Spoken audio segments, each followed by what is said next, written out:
Everyone, आज हम property succession के बारे में डिस्कस करेंगे।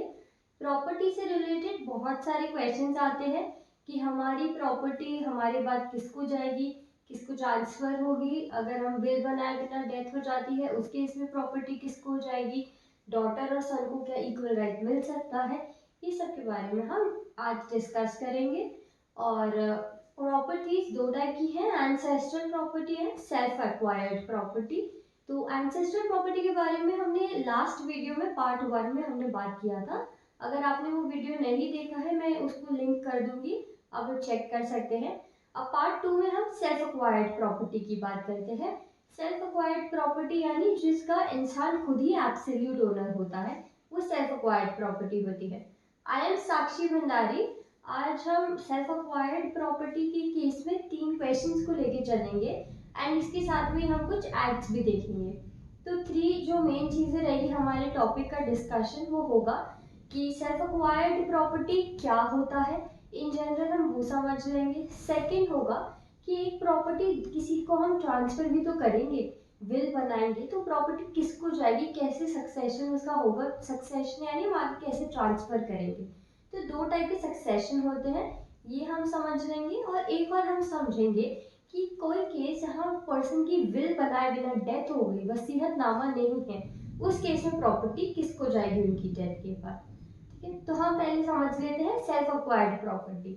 जैसा कि मैंने आपको बताया था, पर्सन उसका एब्सोल्यूट ओनर होता है, वो उस प्रॉपर्टी को सेल करे, वो उस प्रॉपर्टी को किसी को गिफ्ट करे, वो उस प्रॉपर्टी को अपने बच्चों में दे।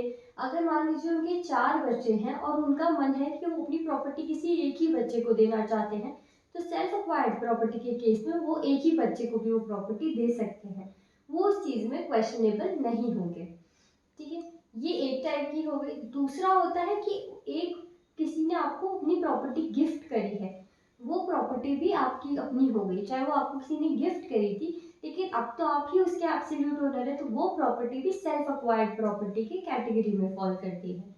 अब इसके बाद में हम देखते हैं एक और थर्ड टाइप होगा, यानी एंसेस्ट्रल प्रॉपर्टी, जो पुश्तैनी प्रॉपर्टी है, अगर उसका भी बंटवारा हो जाता है तो वो प्रॉपर्टी भी अब सेल्फ एक्वायर्ड प्रॉपर्टी हो जाती है, जिसका बंटवारे में पार्टीशन में जिसको जितना हिस्सा मिला है अब वो उसकी एब्सोल्यूट ओनर हो जाएगा वो पर्सन।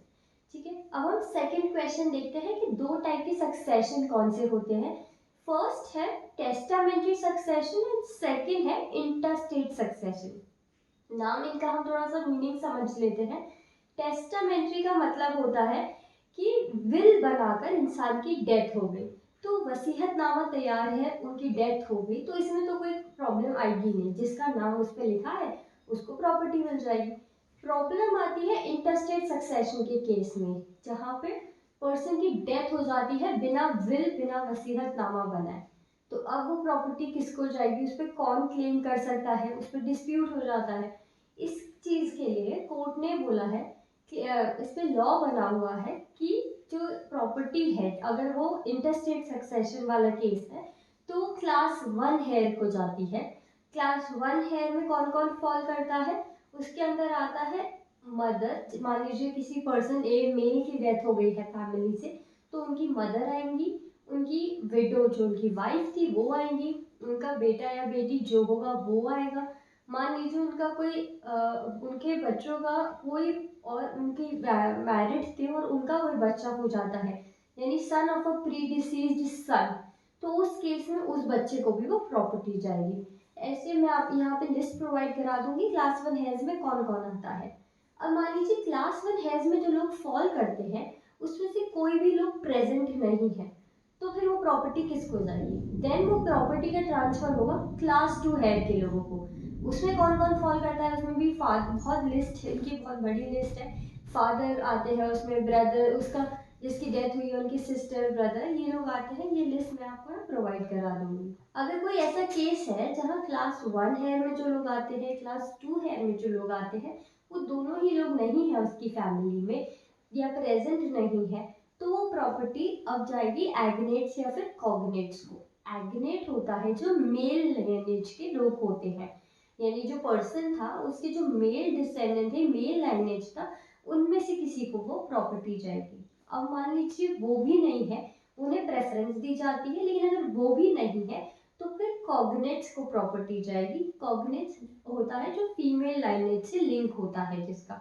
और अगर ये चारों ही केस नहीं है, चारों ही लोगों के जो लिस्ट में लोग आते हैं वो प्रेजेंट नहीं है, then the property will go to the government, सरकार के पास उनकी वो प्रॉपर्टी चली जाएगी। तो आज हमने सेल्फ अक्वायर्ड प्रॉपर्टी के बारे में समझा है।